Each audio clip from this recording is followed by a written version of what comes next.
Sa Taguig pa rin na biktima ang isang foreigner ng riding in tandem na snatcher. Pero ang isa sa mga suspect nahuli ng pulis. Nagbabalik si Dave Abuel. Walang kawala ang lalaking ito nang arestuhin ng mga pulis sa Taguig City kahapon. Ang lalaki, suspect sa pangahablot ng cellphone ng isang babaeng Cameroonian. Kwento ng biktima, naglalakad siya sa Lawton Avenue nang dumaan ang suspect at kasabot nito na sakay ng motorsiklo. Walang kaabog-abog na hinablot nila ang gamit ng biktima. The guys just begin to run.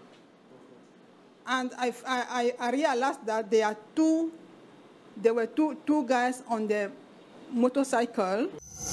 Siyempre namang may pulis sa lugar kaya't nakahingi ng tulong ang babae.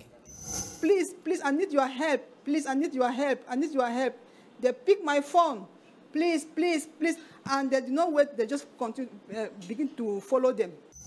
Sa kasunod na pursuit operation, nahabol at na-corner ng mga pulis ang backrider.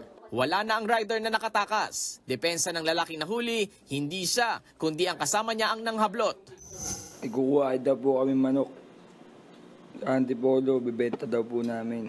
Kakiusap siya sa akin, wala siyang panggas. Ngayon inabunuhan ako yung panggas niya.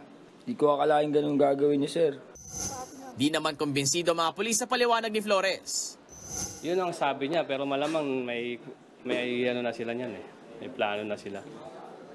Backride siya, pero sinasabi niya na hindi niya alam. Posible naman. Nabawi naman malapit sa suspect ang tinangay na cellphone. Nakuha pa ng mga pulis mula sa motor ang isang bag na may lamang baril. Napag-alaman na dati na palang naaresto at nakulong si Flores. Itong suspect natin na may kaso na itong drugs, 2 beses nang nakulong to. Ang kaso ay pagtutulak ng droga at pagbebenta, possession.